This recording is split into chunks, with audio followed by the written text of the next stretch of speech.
All right. Hey, everybody. Thanks for being here. I'm Zach Seward. This is Consensus 2023. You are at Protocol Village. Let's go.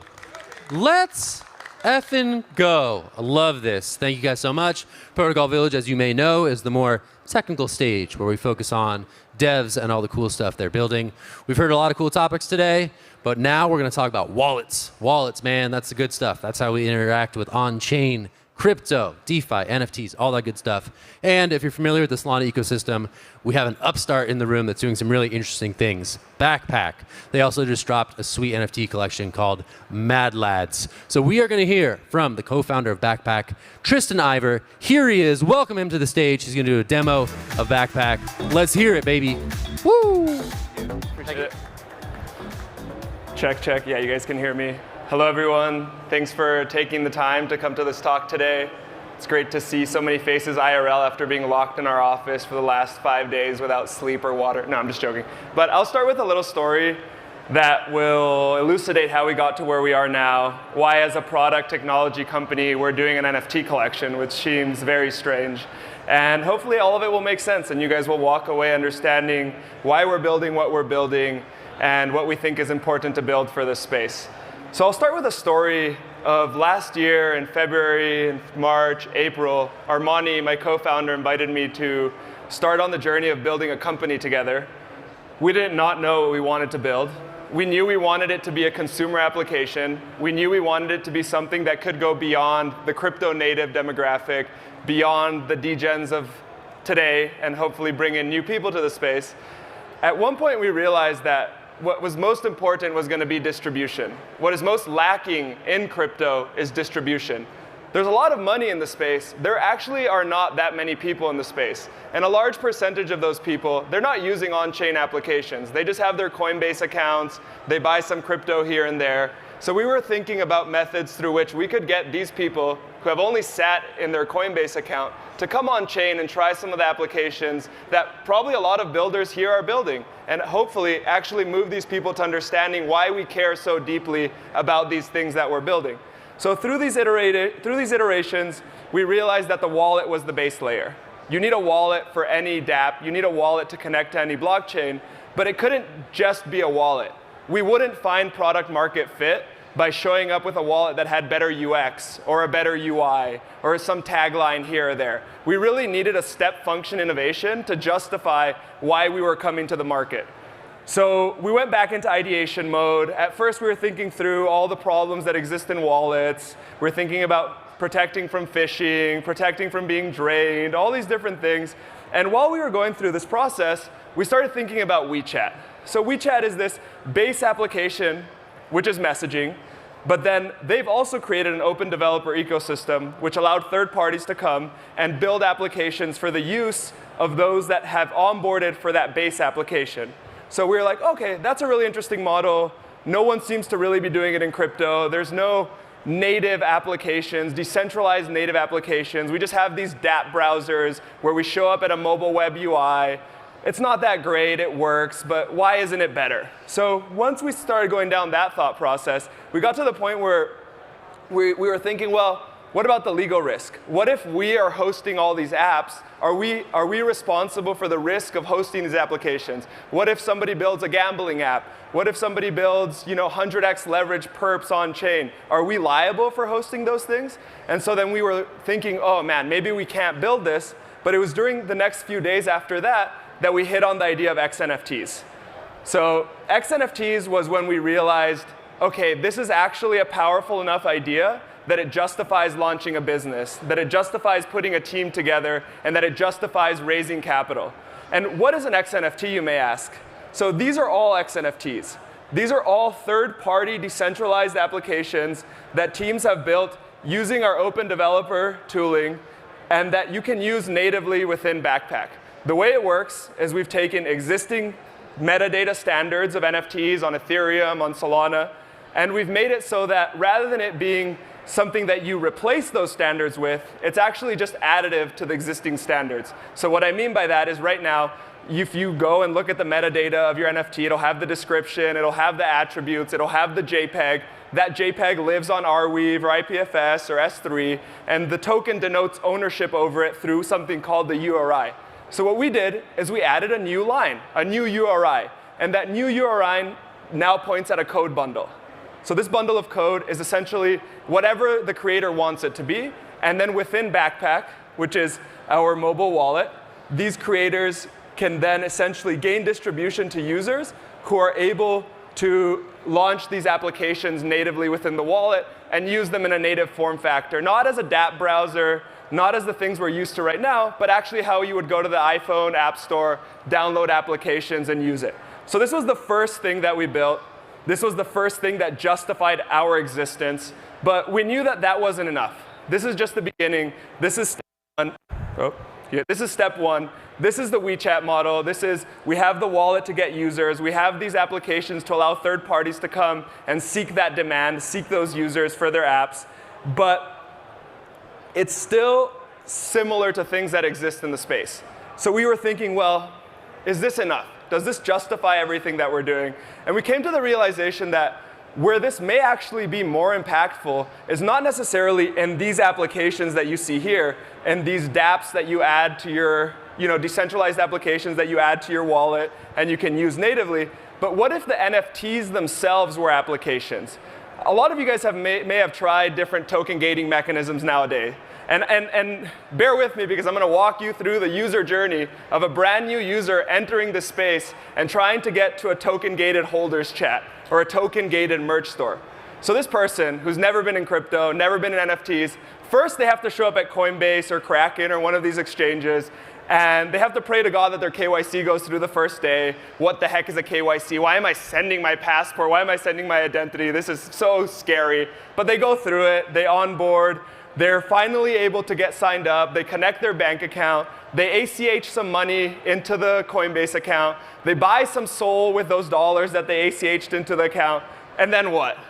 Then they have to go figure out what the non-custodial wallet is. Because as we know, most NFTs, the marketplaces are on-chain. You need a non-custodial wallet to connect to these marketplaces to be able to even get the NFT in the first place, just the JPEG.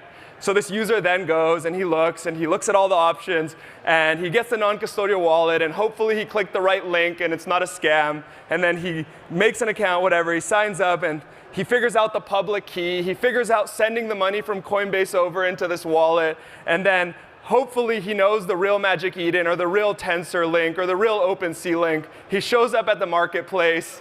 He's like, OK, I connect my wallet. He connects his wallet. He finds the market. He buys the NFT. OK, he has that NFT in his wallet. Is he there yet? No. He has the JPEG. He has the NFT. He can see the picture in his wallet. But he doesn't know where the community is. Why does this NFT matter if he can't even match with all the other people who hold the NFT? Why does he care about it? So that he's like, OK, wait, this can't be all of it. I can't have spent $30,000 on this JPEG of a monkey just to stare at it in my wallet. There has to be some further aspects of this that make it worthwhile. So that user then has to go and figure out what the official Twitter is of the account, what the Discord is. He has to pop into the Discord. He has to see which of the several token verification systems they're using. He has to ask questions. And then someone will point him to Matrica or Collab Land. He'll go, he'll connect his wallet. He'll verify that he holds the NFT. And finally, after that entire journey, he's got his token-gated experience. He can be with the other holders of the NFT. For us, this doesn't sound that bad because we're all crypto degens. We've been in the space for a while. We understand these mechanisms. We have the context. If you're a brand new person trying to do these things, good luck. And that's what we wanted to change. We wanted to make it so that the experience was something as simple as you download Backpack, you go to xnft.gg, you find an NFT marketplace, perhaps like TXO, and I hope the Wi-Fi bears with me here, unlike Breakpoint. I don't know if any of you guys were there. But you have the NFT marketplace inside of Backpack. You search your NFT. You purchase the NFT. The signing module is right there in Backpack as well. You have the NFT in your wallet. And then not only do you have the NFT in your wallet, but what if you could actually use that NFT to go directly into a holders chat? What if just by holding the NFT right there in your wallet, one click away, you were in the holders chat? You were in whatever gated experience the creator wanted to provide for you. What if it was just one extension, one click, and you're right there with the community. How many steps did we save from that user journey that I explained before? And even if that person has to now then go find these other places, the Twitter, the Discord, the Telegram, at least he has a chat with other holders immediately that he can ask them. And they can help him on his journey of getting into the space and understanding what we're doing here. So that's our realization around this whole concept of XNFT Collectibles, right? XNFT Collectibles. Why do we want to do XNFT Collectibles? Well, there's a few reasons. One reason that we want to do XNFT Collectibles is that we want to showcase this technology that we've built. We want to let people be able to use this and have an example when they look at it, so that perhaps other NFT creators become inspired and they say, oh, I want to do this additive protocol to my NFT project so our users have less friction in discovering the core of our community.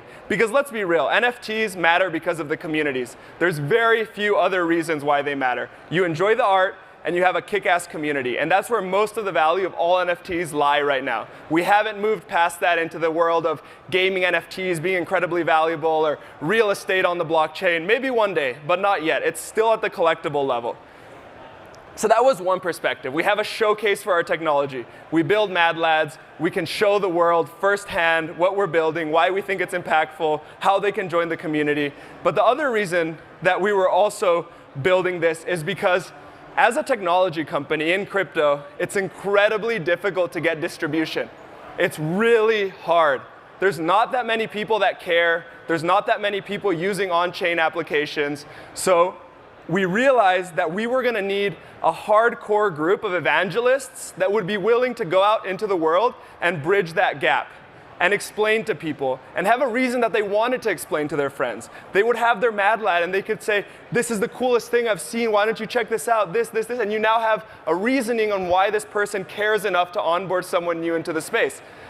So the Mad Lads aren't just a gimmick, they weren't just to raise mint revenue or royalty revenue. The Mad Lads are the spearhead of everything that we're building.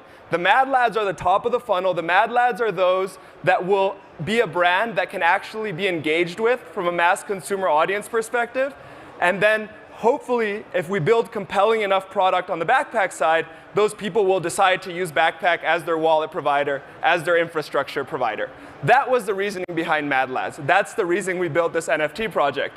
And to give you guys a little showcase of this community, I'm going to pop over here to Discord right now. And we have 10,000 active people in here every day, shouting, yelling, sharing their stories, their passions, the NFTs they've purchased, why this has changed their lives. And this is the energy that we can use as a technology company to work with and try and go beyond this little crypto circle that we have right now. Like, look, I'm not as OG as many of you may be. I joined early 2017, but the truth is we still haven't done that good of a job of going past the users that we had back then. There's still, yeah, they're the community. We're on live stream. They're all watching, so they're probably happy that they're being showcased. But hopefully no one posts anything at NSFW. But Mad Lads, you guys are great. You're much appreciated. Thank you so much. I'll take it off this because everyone's going to get distracted. But this latent ball of energy is the energy that we can tap into, that we can work with, and that we can help self-organize so that they're not holders of our NFTs, they're contributors. They have an incentive to not only feel like they're part of something greater than themselves, but they have an incentive to come and build phenomenal things. So we launched 5 days ago. We're the #1 collection on Solana at the moment. And we're starting to see some of these really powerful sub-communities form. We have the Skulls DAO, we have the Galaxy DAO, we have the Lassies DAO. And I didn't create any of these. These are all self-organized from external people who hold these NFTs and they care enough to try and create value. Yes, maybe because they hold the NFT and they want their NFT value to do better. Like, that is understandable, but also because they have a place that they can go every day and there's 500 new messages for them to catch up on. And we all know that in our day-to-day life, community is on the decline, physical contact is on the decline. And I think it's a beautiful thing that people get to do this, even if it's in the digital realm, and find people that they can relate with and share experiences with. So that is a little bit of a capsule shot of everything that we're building. We have a lot of things in Backpack, and I'm going to take a step back into the land of Backpack, that we're thinking around this whole way of bridging the gap. How do we go past the crypto natives? How do we go to the regular person? How do I get my friends in Maui who are all surfer bros to actually care about crypto and try a wallet? Well, you have to start changing user behaviors. And we can't come in at once and say, oh, seed phrases are gone and screw public keys. You can't start like that, but you can start taking incremental steps in the right direction. So what are some of those steps? I'll give you guys a little whirlwind tour here of Backpack. So one of those steps are usernames. So rather than everything being based on a public key level, everything is organized on a username level. Obviously, if I have a username and I know Armani's username, I'm not going to ask him, oh, what's your public key? I'm just going to type his username and send him some SOL. That's nice. That's how Venmo works, right? That's what people are used to outside of crypto. So that's one small thing. Within each username, you have a small or a subset of addresses that you can add in. You can use hardware wallets. You can have your Ethereum wallets, your Solana wallets in here. I may have some NFTs, yeah, some Ethereum NFTs. But essentially, it's this whole conceptualization of having a username and the subset of wallets being below that, and then you choosing to have different usernames for different wallets. So that's one thing, the username concept. Another thing is we started realizing, well, if we want third-party builders to come and start building XNFTs, like these ones in the background here, all these dApps, and if we want the NFT creators to start building XNFT collectibles, well, we're going to have to make the development experience very compelling to them. We can't just ask them, hey guys, come and chew glass, figure it out, have fun. Even though, to be honest, a lot of the people that built these did at the beginning. With no docs, just looking at source code, somehow they still built them, which is incredible. So we realized we had to start building components with open APIs that these builders could pull from to create compelling experiences for their users. So what are some of those? Our usernames, the fact that you can go, and if I want, I can change my PFP to another NFT. You have verified NFT PFPs. You have push notifications, which if you're a margin lending platform and somebody's going to get margin called, you can send them a push notification. Hey, top up collateral, buddy. You're going to get liquidated. So that's another one. We have things such as our messaging. So you can pull messaging. These are some of the holders chats that I was describing earlier. This Einstein tongue meme has really taken off lately. It's one of the traits in the collection, and people hated it at first, and then someone memed it, and it's become the most loved trait in the collection. It just goes to show the power of memetics, I think in anything, but especially in crypto. So here's the Mad Lads holders chat. Any XNFT builder can pull this into their experience. They can have a social component in whatever they're, oh man, now they figured out we're over here. Oh no. So that's another thing. RPC infrastructure. Is this too distracting? I can take it off. RPC infrastructure, all of these things with open APIs, so the builders can come and they don't have to figure out the multiplicity of things that they need within their experience. They can just leverage the ones that we've built, use our open APIs, and hopefully create compelling experiences. So some examples of this. And some of these are built so that they resize, some aren't, so I'm not sure about Moon Game, but this is a random engineer that built this game called Moon Game. We'll see if the Wi-Fi is with me today. So he has Moon Game, he pulls in the NFTs that I have in my wallet, I can choose one, and then he built this little mini game, and we used it for whitelist distribution for when we were doing Mad Lads, and as soon as we announced that, all of a sudden, he had 3,000 downloads on his minigame, which, look, in the real world, it's not that much, but in crypto, to build something and have 3,000 users in a few days is actually really impactful. So although we haven't yet cracked hundreds of thousands of users, I think we're sitting at like 70,000, 80,000 wallet downloads right now. The more we can do to be compelling and bring users in, the more engineers will be compelled to come and build. And all it takes is the same thing that happened in the Apple App Store, which is somebody built Angry Birds, somebody built these random games, absolutely crushed it, and then it became the gold rush. It became, I don't know if you guys, I think this was like, early 2010, those few years where everyone was an iOS app developer. It was like the hottest thing in the land. You were building apps, and some people were doing really well with it. So if we're able to really succeed with Mad Lads as this top of funnel and get all these users into Backpack, then it will be much more compelling for people to come and build experiences for those users. And as such, we get this natural flywheel occurring. Anything else that is interesting? I'll show you guys the little launch video that we did. Oh, yeah. Actually, so one thing I can tell you guys about was our Mint experience. So we, as an XNFT, what we did is we did the Mint within Backpack. We did the Mint directly here. You didn't have a website that you had to go connect your wallet. You would just mint directly within Backpack. This is the Scholar. Oh, no, wait. Wrong account.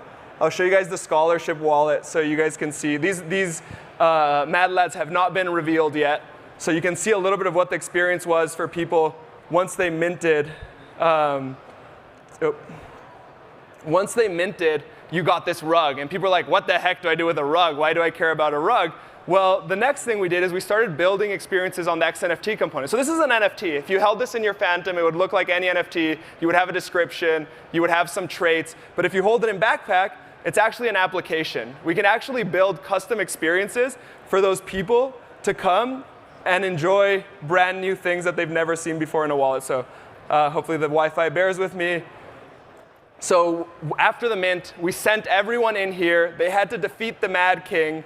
The experience was that you would click rapidly and it would do damage, and he had an HP bar, and we had a chat on the side, and everyone was having a great, jolly old time here together. And then you would zoom in, and you would find the tile that corresponded to yours, and you would unrug yourself. I'm not going to do it because this is the scholarship wallet, which is to give opportunities to the community to join our ecosystem, even if they can't afford it. We want to cultivate talented people from all around the world who may not be able to afford the $3,000, $2,000 that a Mad Lad costs, and have them have an opportunity. So they will only be unrugged when these are awarded to specific individuals. But what I'm trying to showcase here is that it's no longer just the NFT as the JPEG in your wallet, or the NFT with the 30 different steps to get to the token-gated experience. It's the NFT as the token-gated experience. And that's what we're trying to change. We're trying to make it so that if you're a new user or an existing user, all you need is Backpack, xnft.gg, and you can actually immerse yourself into all of the things that make this space so beautiful and so wonderful. And another line of thought before I open this up to QA and I show you guys this video, the launch video that we did, which is not super fancy, but it's fun. But if you look back at 2008, I think there's a really strong argument that crypto isn't just a technological movement. It wasn't just that Satoshi Nakamoto solved the double spend problem. I don't think that would have been enough to get us where we are today. I think it was also all those cyberpunks back then who saw this, people who may have been disillusioned with many different things in the world, and they saw this as an opportunity to have a different pathway. People thought they were crazy, people thought they were mad, but they thought it was the best thing they had ever seen. And that core group of people, I would argue, were the culture component of this new technology that had emerged. And if it hadn't been for them, then this wouldn't have spread to the state that we see it in now. So much in the same way, we see Backpack as the technological component. It's going to be the tech, it's going to be the product, hopefully compelling tech and product. And Mad Lads will be the culture. Mad Lad will be the evangelist who can go and take this forward and hopefully get out of this little bubble we've been stuck in for the last 5 years and really try and find product market fit with the greater market. So without further ado, I'll show you this little video just because I think it's cute. We made this song.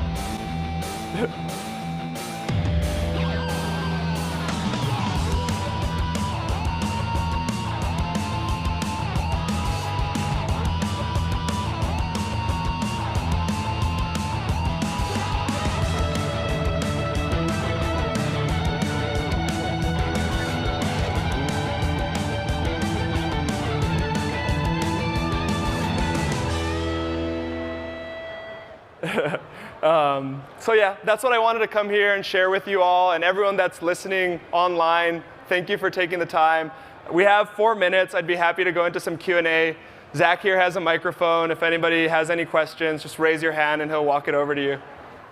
Awesome. First of all, let's hear it for Tristan. That was super fun and awesome. Cool to see people making fun new things in crypto. So that was great. Thanks for sharing with that. I see a question up here, so I'm going to pass the mic. Let's do this thing. We probably have a question, like time for like one or two. So we're going to start here, and let's see how far we can get. Say your name and just pop it up there. What's up? My name's Flurry. So I just had a question about, do you guys plan to add more NFTs to your project to expand the wallet use, or do you plan to expand the wallet use through the scholarship program?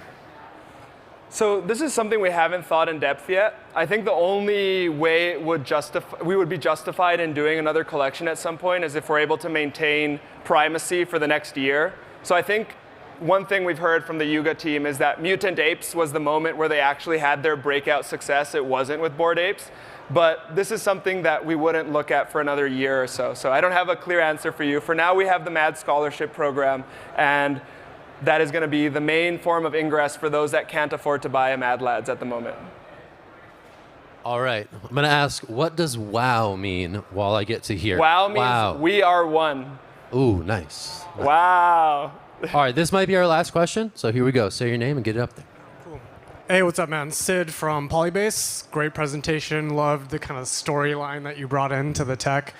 For XNFTs, for that standard, why would any other wallet ever adopt that? Or why will it be bigger than just what you're building? So one thing I forgot, and I probably should have mentioned, is Backpack is open source. The XNFT protocol is open source. We're probably the first large-scale Solana birthed ecosystem project, because we're not only Solana, to be open source. That's a really powerful part of our ethos. And as such, people can come and look at the things we're doing. And if they think that it's compelling enough, they can add it to the things that they're building. So one thing we're really hopeful of, and we still need to figure out all the technical details, is like, for example, XNFTs could live in the Saga dApp store. Like that would be something that would be amazing down the line. And you could imagine if this has breakout success, any wallet will want to integrate the XNFT standard into what they're doing. Got a question. We got time for one more. If there's one more, here we go. Let's do it. Hey, my name's Louis. You mentioned push notifications in your product. Did you mean, the question's about what messaging protocols, Web3 protocols are you using? Did you mean push as the protocol or XMTP or something else? Or We've built it all in-house. So the messaging, the push notification, everything that you've seen has been built in-house. We're not leveraging any external developers or teams at the moment. Obviously, we have an RPC provider, Helios. They're great. Thank you, Mert. One thing I also forgot to mention is the mobile app on iOS, Android, and a little bit after that, Saga, is all in really good state, and hopefully we'll have that out soon. Awesome. Well, thank you so much, Tristan. That was great. Thanks for doing that. Let's hear it for Tristan Yver.